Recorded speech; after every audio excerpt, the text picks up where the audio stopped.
नमस्कार बच्चों। आज हम प्रायिकता में पार्ट 2 लेके चलेंगे। इस पार्ट 2 में हम परस्पर अपवर्जी घटना के बारे में देखेंगे कि परस्पर अपवर्जी घटना क्या होती है। चलते हैं।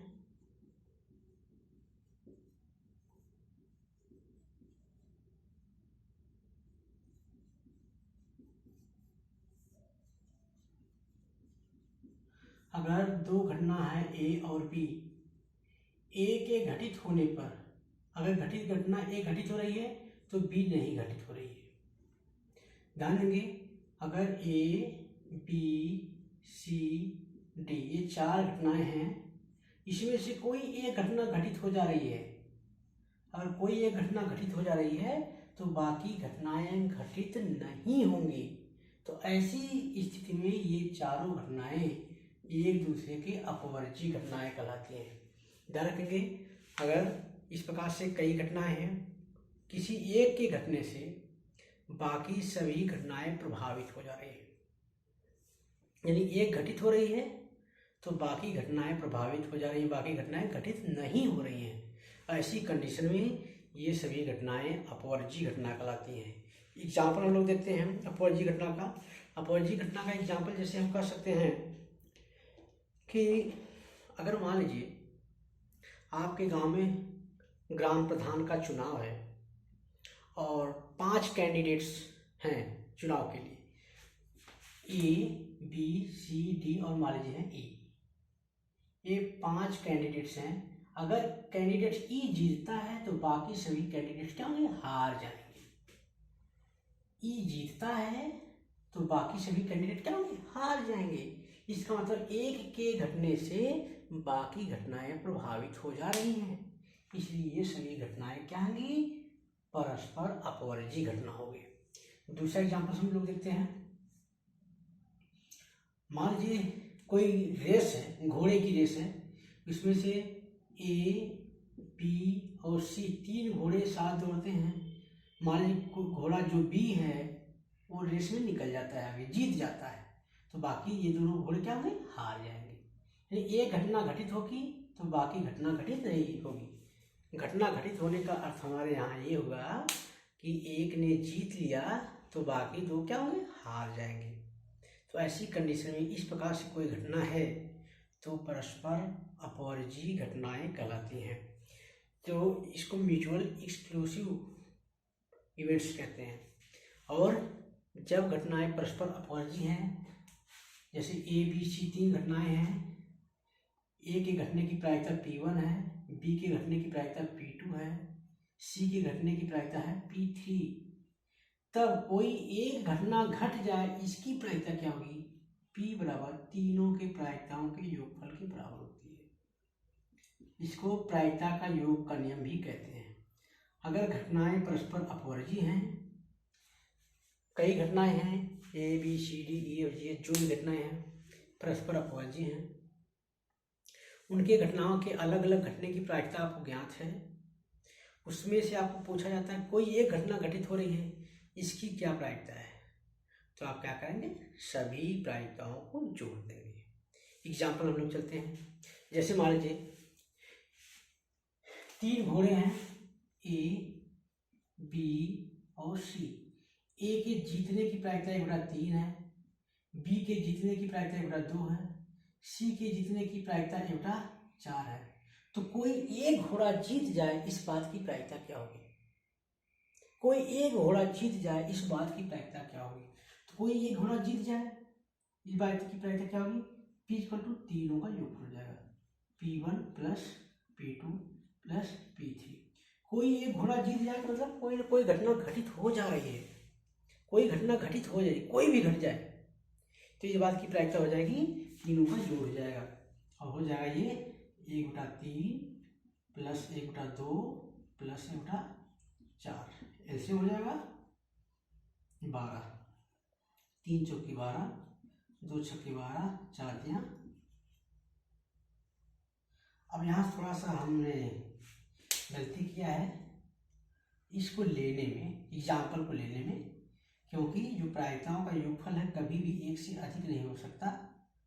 तो 4 यहाँ 12 हो गया, 2 छक्के 12 हो गया, 1/3 हो गया। तो याद रखेंगे 6 4 10 3 13/12, एक से ज़्यादा हो जा रहा है। ये हमारा एग्जाम्पल कुछ दूसरा हम लोग को लेना चाहिए। मान लीजिए 1/6 हो जाएगा ये, तो क्या हो जाएगा एलसीएम, ये हो जाएगा 2, 11/12। ठीक है, तो अगर 3 घटनाएं हैं ए बी सी, ए के घटने की प्रायिकता 1/6, बी के घटने की प्रायिकता 1/2, सी के घटने की प्रायिकता 1/4 है, तो कोई घटना घटित हो जाए इस बात की प्रायिकता होगी, तीनों को जोड़ देंगे तो जाएगा 11/12। हमने जो पहले एग्जाम्पल लिया था उस एग्जाम्पल से हमारा पी का जो मान है 1 से अधिक आ रहा था। प्रायिकता का मान कभी भी 1 से अधिक नहीं होता है, याद रखेंगे। तो इसलिए हमने थोड़ा सा एग्जाम्पल चेंज कर दिया। आपको जो भी क्वेश्चन मिलेंगे उस क्वेश्चन को जब सॉल्व करेंगे तो कभी भी प्रायिकता का मान 1 से अधिक नहीं होगा। अगर प्रायिकता का मान 1 से अधिक आ रहा है तो इसका अर्थ हुआ या तो हम लोग जो क्वेश्चन सॉल्व कर रहे हैं हमारे सॉल्व करने में गलत है, या हो सकता है क्वेश्चन में मिसप्रिंट है। तो मिसप्रिंट होने का चांसेस तो बहुत कम रहते हैं, तो हम लोग चेक जरूर कर लेंगे कि कहीं हमारा क्वेश्चन गलत तो नहीं है। तो चलिए, तो हम लोग परस्पर अपवादी घटना से संबंधित क्वेश्चन को आगे सॉल्व करेंगे।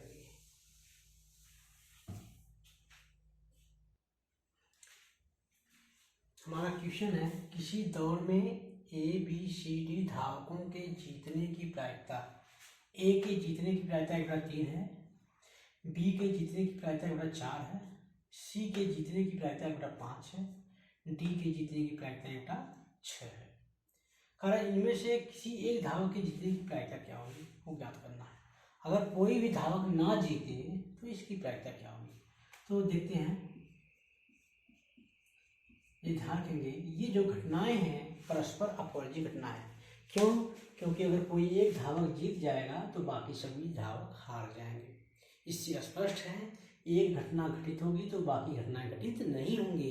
इसलिए ये जो घटनाएं हैं परस्पर अपवर्जी घटना है, और ऐसी कंडीशन में किसी एक धावक के जीतने की प्रायिकता क्या होगी,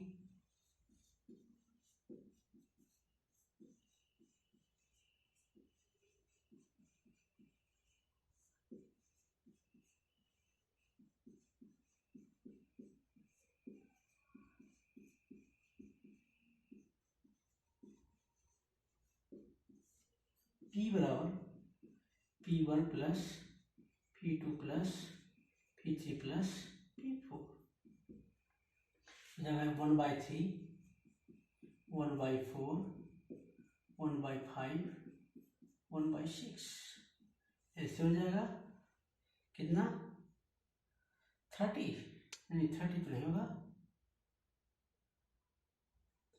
तो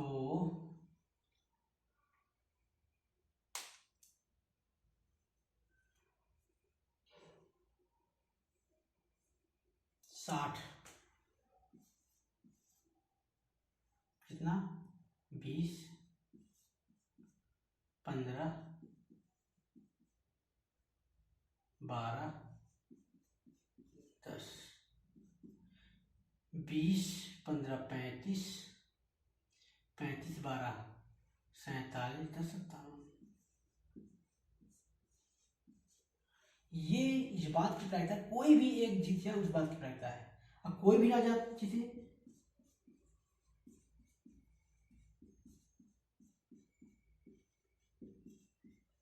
तो हम जानते हैं कि कोई घटना है उसके घटित होने की प्रायिकता ई है, तो ना घटित होने की प्रायिकता पी ई डैश होगी।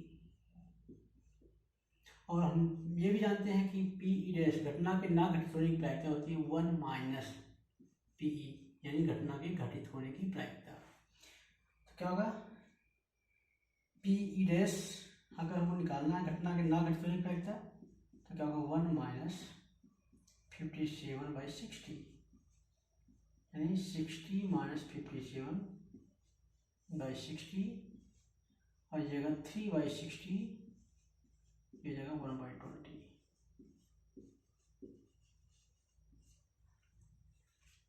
तो इस प्रकार से अगर अपवाजी घटना है तो हम लोग क्वेश्चन को सॉल्व कर सकते हैं। अगला क्वेश्चन देखते हैं हम लोग।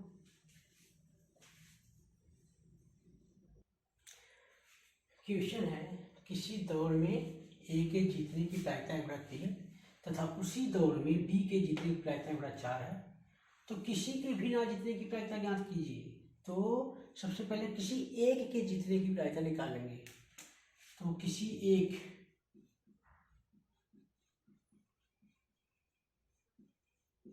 के जीतने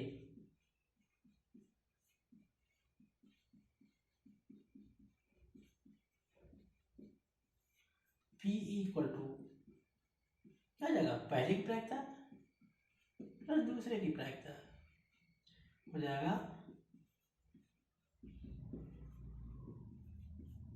यानी कोई एक जीत जाए इसकी प्रायिकता है, कोई भी ना जीते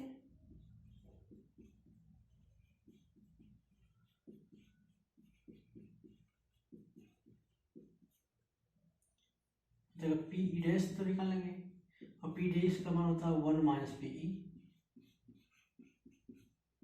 1 माइनस पी ई का मान हो जाएगा 7/12, 5/12। ये ढंग से हम निकाल सकते हैं। चलिए अगले क्वेश्चन की तरफ बढ़ते हैं।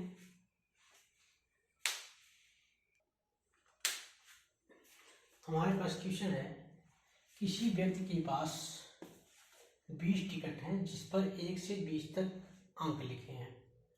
इसमें से एक टिकट निकाला जाता है, यानी 20 टिकट में से एक टिकट को निकाला जाता है, तो क्या प्रायिकता होगी कि टिकट 3 या 7 का गुणज हो।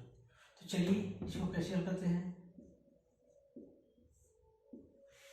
ध्यान दें, अगर टिकट पर 3 का गुणज आता है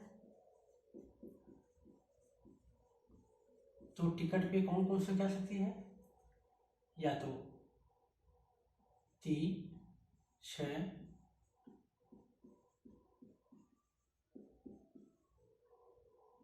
ये आ सकता है, यानी कुल कितनी संख्या आएंगी, 6 संख्या, 1 2 3 4 5 6।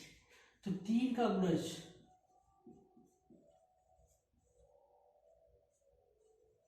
होने की प्रायिकता क्या होगी,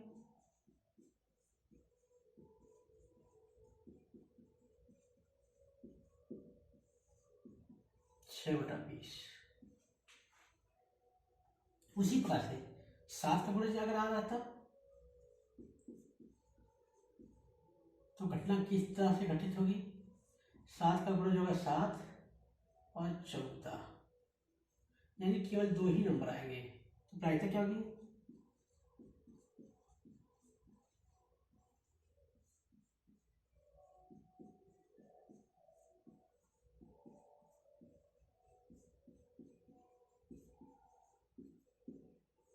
क्या होगी, ये 2 नंबर हैं, तो 2/20। अब ध्यान रखेंगे, ये जो दोनों घटनाएं हैं परस्पर अपवर्ज्य है। क्यों, क्योंकि जो टिकट निकाल रहे हैं, अगर 3 का गुणज मिलता है तो 7 का गुणज नहीं मिलेगा, और 7 का गुणज मिलता है तो 3 का गुणज नहीं मिलेगा। इसका अर्थ है ये दोनों घटनाएं परस्पर अपवर्ज्य हैं। तो कोई एक घटना घटित हो, कोई एक का मतलब या तो 3 का निकल जाए या तो 7 का निकल जाए। तो इस बात की प्रायिकता पीई बराबर हो जाएगा, ये पहली प्रायिकता अगर मान लीजिए Pe1 है और ये Pe2 है, तो क्या होगा, Pe बराबर हो जाएगा Pe1 प्लस Pe2, ये हो जाएगा 6/20 प्लस 2/20, यानी 8/20, 4 दूना 8, 4 5 20। इसका दूसरा मेथड ये भी है, 3 या 7 का गुणज, जो घटना हो गई वो क्या हो गई, 3 मिलेगा, 6 7 9 14 15 18। अगर इसमें से कोई घटना घटित होगी तो वह घटना या तो 3 का गुणज होगी या तो 7 का। तो प्रायिकता क्या होगी, 1 2 3 4 5 6 7, इसमें 7 एलिमेंट्स हैं।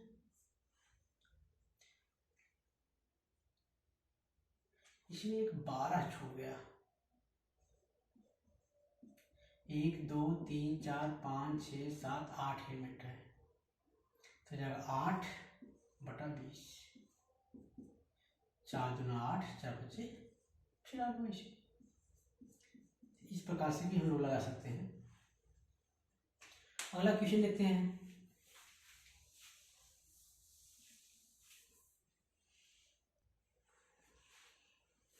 आगे हम लोग बढ़ते हैं मिश्र घटना की तरफ। देखते हैं मिश्र घटना क्या होती है।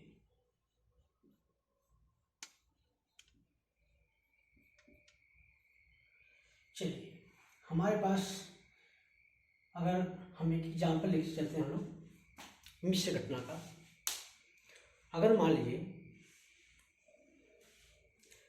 किसी थैले में 5 सफेद गेंद हो और 6 काली गेंद हो। ध्यान रखेंगे, अगर किसी थैले में 5 सफेद गेंद हो और 6 काली गेंद हो। अब इससे हम इस थैले में से गेंद निकाल रहे हैं, एक के बाद एक 3 गेंद निकाल रहे हैं, या एक साथ ही 3 गेंद निकाल रहे हैं। तो इस पर हम विचार करें। अगर मान लीजिए हम 3 गेंद निकाल रहे हैं और कहें कि तीनों गेंद, यानी पहला निकाले तो भी सफ़ेद निकली, दूसरा निकाले तो भी सफ़ेद निकली, तीसरा निकाले तो भी सफ़ेद गेंद निकलती है। ध्यान रखेंगे, एक ही टाइप की गेंद निकलती है। तो ऐसी घटनाएं सरल घटना कहलाती है, क्योंकि घटना एक ही तरह की हो रही है, एक ही तरह की घटना घटित हो रही है, एक ही रिजल्ट बार बार आता है। तो ऐसी घटनाओं को हम सरल घटना कहते हैं, यानी रिजल्ट की पुनरावृत्ति होती है बार बार। लेकिन अगर हम कहें नहीं, पहली बार सफ़ेद मिले, दूसरी बार काली गेंद मिली, क्या रखेंगे? पहली बार सफ़ेद गेंद मिलती है और दूसरी बार काली गेंद मिलती है। तो ऐसी घटनाएं को हम मिश्र घटनाएं कहते हैं, यानी घटनाएं बदल जा रही हैं। हर बार जब हम परीक्षण करते हैं तो घटनाएं बदल जा रही हैं। ऐसी कंडीशन में ऐसी घटना को हम लोग मिश्र घटना कहते हैं। मिश्र घटनाएं 2 प्रकार से होती हैं, एक स्वतंत्र घटना होती है और दूसरा परतंत्र घटना होती है। स्वतंत्र घटना क्या है, याद रखेंगे। मिश्र घटना में मिश्र घटनाएं 2 प्रकार की होंगी, स्वतंत्र घटना और परतंत्र घटना।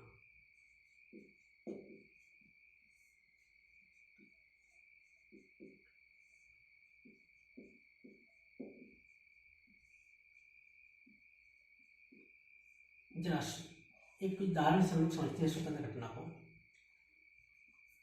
अगर मान लीजिए एक बैग है, इस बैग में 20 गेंद हैं,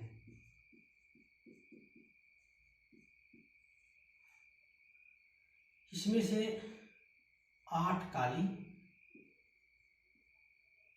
5 सफ़ेद और 7 नीली गेंद है, या 7 रेड गेंद है। ध्यान रखिए, अब हम इसमें से एक गेंद निकालते हैं, उसको देखते हैं, फिर बैग में रख देते हैं। ध्यान दीजिए, इसमें से एक गेंद निकालें, देखिए किस कलर की है, और फिर इसको बैग में रख दिए। तो अगर वो मान लीजिए काले रंग की गेंद है, तो उसके काले रंग की गेंद होने की प्रायिकता क्या होगी? 8/8 5 13 7 20 हो जाएगा, यही ना? ठीक है, चूंकि हमने गेंद जो निकाला फिर उसी पे रख दिया, फिर हाथ डाला और फिर गेंद को निकाला, डाल के हाथ डाल के फिर गेंद को निकाले, फिर मान लीजिए ब्लैक ही गेंद आ गई तो भी उसकी प्रायिकता कितना होगी? फिर वही आ जाएगी। तीसरी बार निकालते हैं तो क्या होगा? 5/20 अगर मान लीजिए सफ़ेद गेंद निकल गई तो उसकी प्रायिकता 5/20 होगी सफ़ेद गेंद निकलने की, और लाल निकल जाती है तो उसकी प्रायिकता 7/20 होगी। तो ध्यान रखेंगे, हम गेंद को निकाल करके फिर गेंद को उसी में रख दे रहे हैं, तो सफ़ेद गेंद आने की प्रायिकता, या काले गेंद निकलने की प्रायिकता, या लाल गेंद निकलने की जो प्रायिकता है वो चेंज नहीं हो रही है, बिल्कुल स्वतंत्र है। उसकी प्रायिकता पर कोई प्रभाव नहीं पड़ रहा है। घटनाएं बार बार घटित कर रही हैं, बार बार परीक्षण कर रहे हैं, लेकिन जो प्रायिकता है, चांसेस हैं, उस पर कोई प्रभाव नहीं पड़ रहा है। इसका मतलब ये जो घटनाएं हैं परस्पर स्वतंत्र घटना है। एक घटना के घटित होने से बाकी अन्य घटनाओं पर कोई प्रभाव नहीं पड़ता है। एक घटना अगर घटित होती है तो बाकी घटनाओं पर कोई प्रभाव उसके घटित होने से या उसके ना घटित होने से बाकी अन्य घटनाओं पर कोई प्रभाव नहीं पड़ता है। जैसे हमने एक बार निकाला, वो काली गेंद निकल गई, उसकी प्रायिकता बड़ा 20 है, फिर गेंद को हमने रख दिया। अगर वही काली ना निकल के सफ़ेद निकली होती तो प्रायिकता 5/20 होती, लेकिन काली गेंद निकाल के रख दिया, फिर दोबारा रखा और फिर वो सफ़ेद निकलती है, तो भी उसकी प्रायिकता तब क्या होगी सफ़ेद की, तब भी 5/20 ही है। अगर पहले निकलता तो भी 5/20। इसका मतलब घटना घटित हो या घटना घटित ना हो, अन्य घटनाओं पर अगर कोई प्रभाव ना पड़े तो ऐसी घटनाओं को हम लोग स्वतंत्र घटना कहते हैं। लेकिन परतंत्र घटना क्या है? अगर एक घटना घटित हो रही है तब इस घटना का प्रभाव अन्य घटनाओं पर भी पड़ रहा है। जैसे इसी एग्जाम्पल समझते हैं। अगर हम कह दें कि एक बार हाथ डाल करके गेंद को निकाला गया और वो काली गेंद निकली, तो काली गेंद निकलने की प्रायिकता हो जाएगी 8/20। अब गेंद को इसमें नहीं रखा जा रहा है, गेंद को बाहर कर दिया गया। अब इसके अंदर गेंदों की संख्या हो गई 19। अगर फिर हाथ डाल के निकाला गया, फिर मान लीजिए काली गेंद आ गई, तो अब क्या है, अब इसके अंदर 7 काली ही गेंद है, 7 ही केवल काली गेंद है। अब कुल टोटल 19 गेंद है, तो अब काली गेंद निकालने की प्रायिकता हो जाएगी 7/19। इस गेंद को निकाल के फिर बाहर कर दिया हमने। अब इसके अंदर केवल 18 गेंद रह गए। अब फिर हाथ डाल के निकाला गया, फिर मान लीजिए काली गेंद आ गई है, लेकिन अब काली गेंद की संख्या कितना होगी, 6 बचेगी। तो दोबारा अगर हम निकाल रहे हैं और वो फिर से काली गेंद आ रही तो उसकी प्रायिकता होगी 6/18। क्या देख रहे हैं, यहाँ पर एक घटना घटित हो रही है तो बाकी फिर उस घटना के घटित होना प्रभावित हो जा रहा है। घटना जो घटित हो रही है उसकी प्रायिकता बदल जा रही है।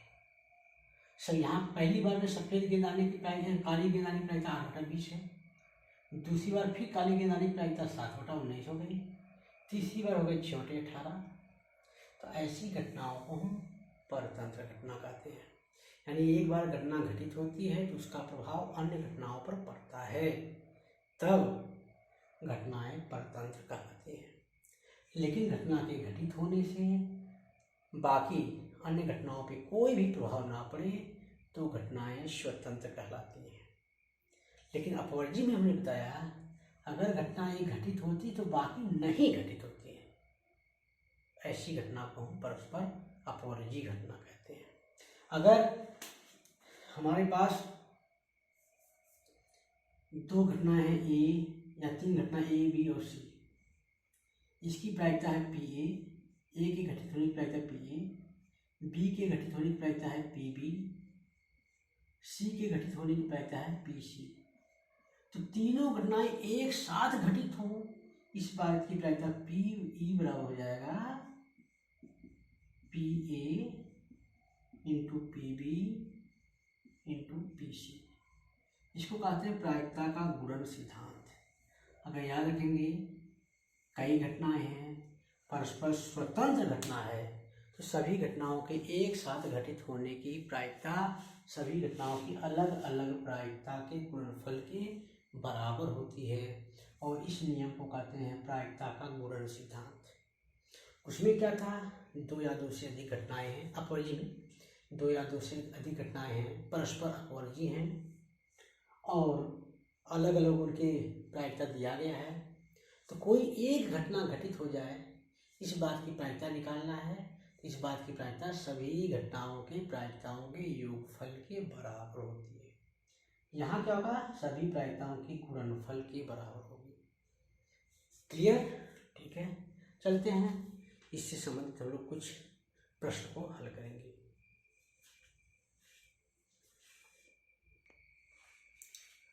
हमारे पास क्वेश्चन है, एक सिक्का 3 बार उछाला जाता है, एक के बाद एक शीश और पुच्छ यानी हेड और टेल आने की प्रायिकता ज्ञात करना है। ध्यान रखेंगे, इसका मतलब है एक के बाद एक का मतलब अगर पहली बार हेड आता है तो दूसरी बार टेल आए, फिर तीसरी बार हेड आता है, ऐसे अल्टरनेट क्रम में आ रहा है। तो प्रथम उछाल में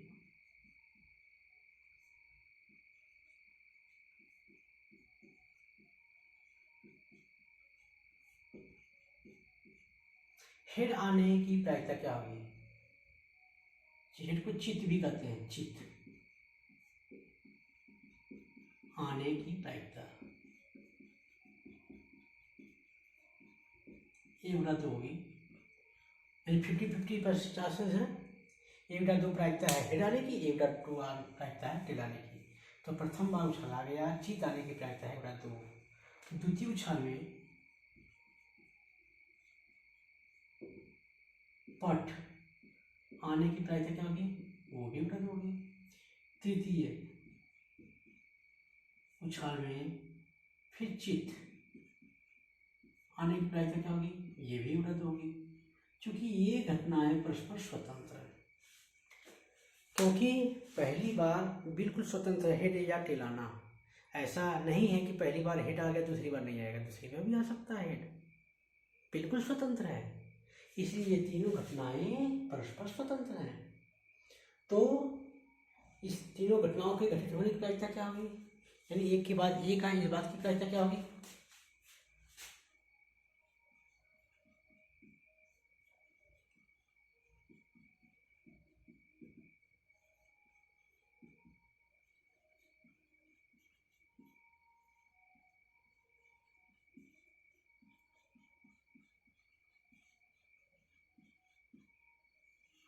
मल्टीप्लाई हो जाएगा, क्योंकि ये स्वतंत्र घटना है।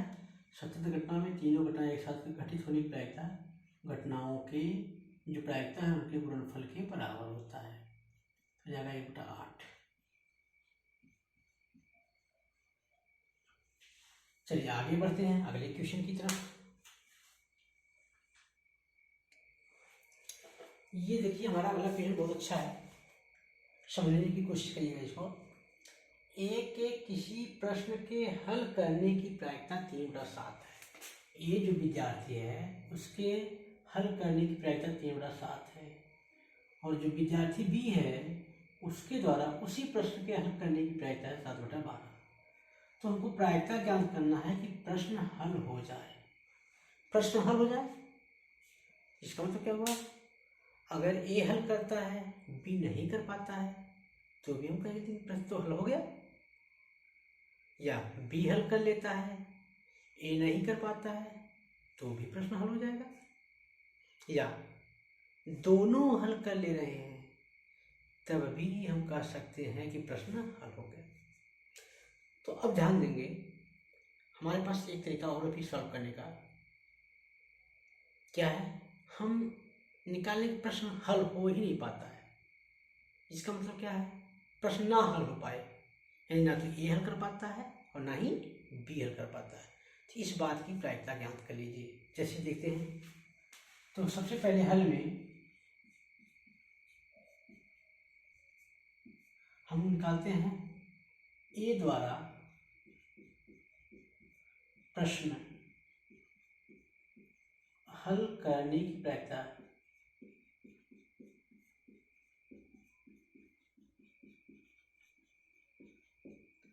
पी ए बराबर हो जाएगा, दिया है 3/7। बी द्वारा प्रश्न हल करने की प्रायिकता पी बी बराबर हो जाएगा 7/12। ए द्वारा प्रश्न हल न कर पाने की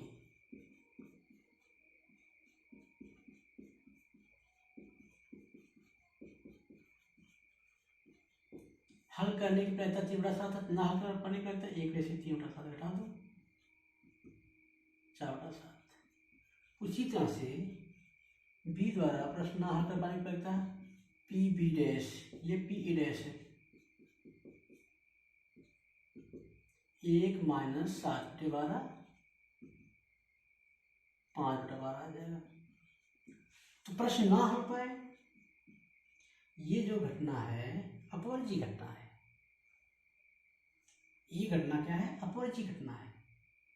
तो प्रश्न ना हो पाए,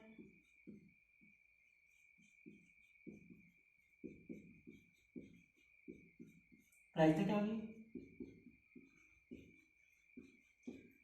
सॉरी, हमें एक बता, अपवर्जी स्वतंत्र घटना है, दोनों स्वतंत्र रूप से बैठ के सॉल्व कर रहे हैं, इसलिए घटना स्वतंत्र है।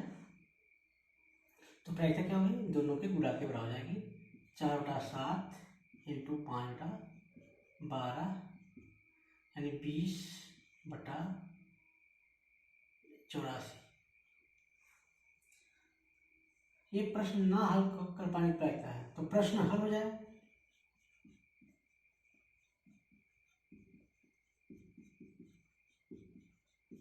प्रायिकता क्या होगी? 1 में से घटा दीजिए, 84 में से 20 निकाल देंगे तो 64। तो कितना? 2 से काटेंगे 32, 2 से काटेंगे 42, फिर 2 से काटेंगे 16, 21 यानी 16/21 आएगा। दूसरा तरीका हमें ये बता रहे थे शुरू में, ऐसे भी निकाल सकते हैं। ए हल कर ले लेकिन बी नहीं हल कर पाता है। ए और बी का स्वतंत्र घटना है इसलिए मल्टीप्लाई होगा, या ए नहीं हल कर पाता है, बी हल कर लेता है, या ए और बी दोनों हल कर लेते हैं। ध्यान देंगे, ये घटना घटित होगी तो ये नहीं घटित होगी, अगर ये घटित होती तो ये अलग अलग घटनाएं हैं, परस्पर अपवार्य है इसलिए तीनों जुड़ जाएगा। तो प्रायिकता पी ई बराबर क्या होगा?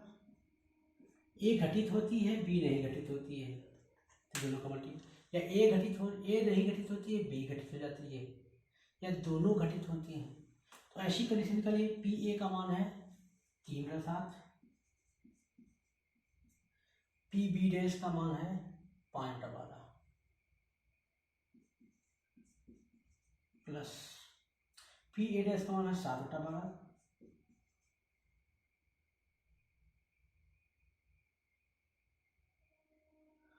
और पी ए डैश का मान 4/7 है, पी बी का मान है 7/12,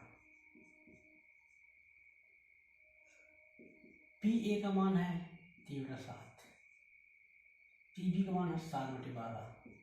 हल कर लेते हैं, 84 ऐसे आएगा, यहाँ से 5 3 15, 7 4 28, 21, 5 8 13, 1 14 के 4 हाथ में लगा, 1 का 2 2 4 1 5 1 6, 4 से काटेंगे 4 1 4 2 50 4 6 24, 4 2 8 4 1 4। ऐसे भी हम लोग प्रश्न को हल कर सकते हैं। अगले प्रश्न में बढ़ते हैं। चलिए, हमारा क्वेश्चन है 3 व्यक्तियों के किसी लक्ष्य को भेजने की प्रायिकता, यानी कोई व्यक्ति है ए बी और सी, ए के भेजने की प्रायिकता दिया है 4/5, बी के भेजने की प्रायिकता 3/4, एक कॉमा दिया है, और सी के भेजने की प्रायिकता 2/3 है। अब क्वेश्चन है, अगर तीनों एक साथ निशाना लगा रहे हैं तो कम से कम 2 के लक्ष्य भेजने की प्रायिकता ज्ञात करना है। लक्ष्य भेजना तीनों द्वारा स्वतंत्र घटना है, इस पॉइंट पे याद रखेंगे। तो कम से कम 2 लक्ष्य भेज ले, इसका मतलब है कोई 2 भेज ले, या तीनों भेज ले। कोई 2 कैसे भेजेगा? ए भेजे, बी भेजे लेकिन सी ना भेज पाए, बी और सी भेजे, ए ना भेज पाए, ए और सी भेद लें, बी ना भेद पाए, या तीनों भेद लें, तो ऐसे निकालेंगे ढल लेंगे। ए के लक्ष्य भेदने की प्रायिकता 4/5 है, तो ए के लक्ष्य ना भेदने की प्रायिकता ना भेदने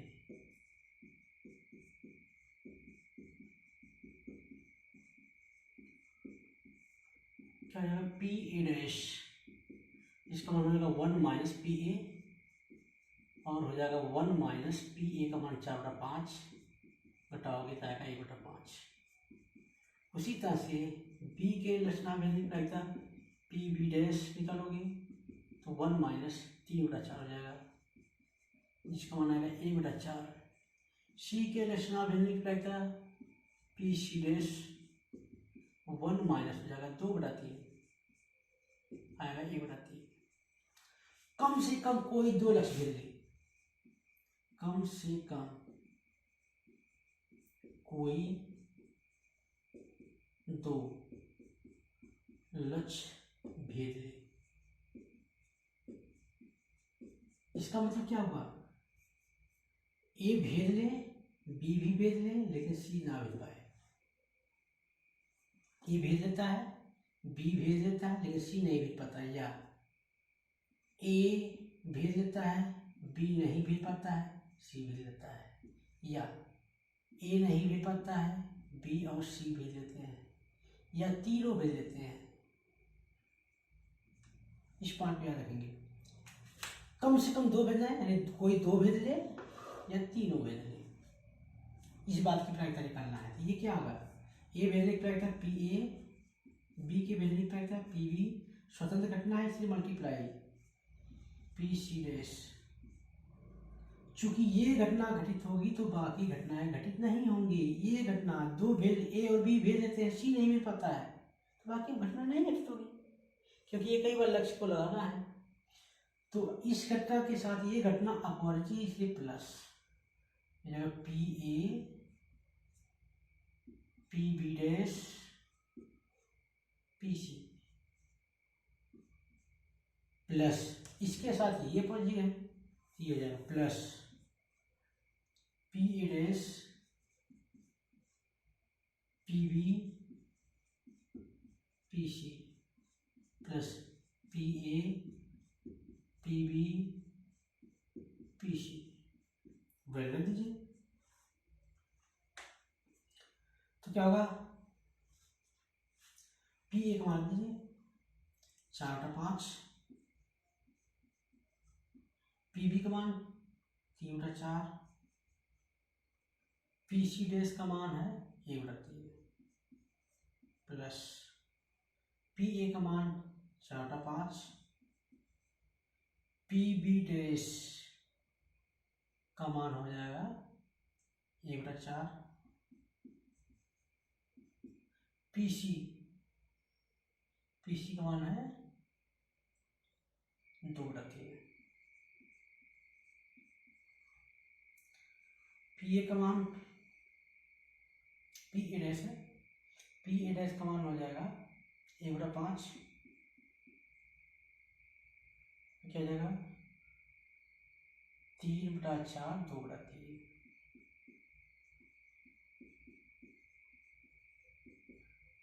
और इस तीनों की भेजने की प्रायिकता हो जाएगी 4/5 3/4 2/3। सॉल्व लेते हैं, 5 चौका 20 60, ऐसे हो जाएगा सबका, 7 12, 5 8 8, 3 6, 4 12 24, तो 12 8 20 और 24 6 30, 30 20 50।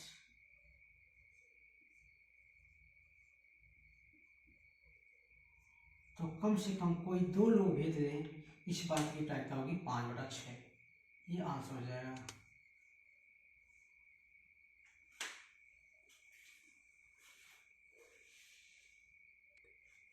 ध्यान के हमारा क्वेश्चन है, एक घटना के घटित होने की प्रायिकता 3/5, कोई घटना है, उस घटना के घटित होने की प्रायिकता 3/5 है और दूसरी घटना के घटित होने की प्रायिकता 5/8 है। दोनों के घटनाओं के घटित होने की प्रायिकता, इसका मतलब दोनों स्वतंत्र घटना है, इसलिए दोनों एक साथ घटित हो रही है।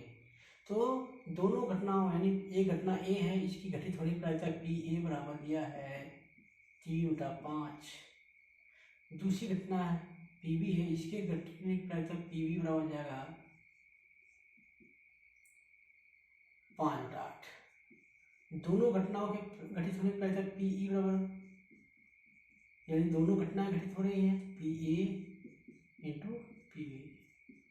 दोनों घटनाएं तभी घटित होंगी जब वो स्वतंत्र होंगे। तो जब पी ए का मान 3/5, पी बी का मान 5/8, 5 से कट जाएगा 3/8। इस प्रकार से हम घटनाओं से संबंधित प्रश्नों को सॉल्व करेंगे। अगले पार्ट यानी पार्ट 3 में हम आपको एक महत्वपूर्ण प्रमेय, बर्नौली प्रमेय, प्रायिकता में बर्नौली प्रमेय क्या है इसके बारे में बताएंगे। इसके लिए हमारी अगली वीडियो जरूर देखिएगा, स्किप मत करिएगा, और अगली वीडियो देखने के लिए ये वीडियो पूरा देखना जरूरी है। ठीक है, तो तब तक के लिए धन्यवाद। अगले एपिसोड में फिर मिलते हैं। तब तक हमारे चैनल को सब्सक्राइब कर लीजिए, बेल आइकन जरूर दबा लीजिए, ताकि अगला बर्नौली थ्योरम जैसे ही हम बताते हैं, बर्नौली थ्योरम, प्रायिकता में बर्नौली थ्योरम क्या है, जैसे ही बताते हैं तो वो वीडियो आप तक पहुँचे और आप उसका लाभ ले सकें। धन्यवाद।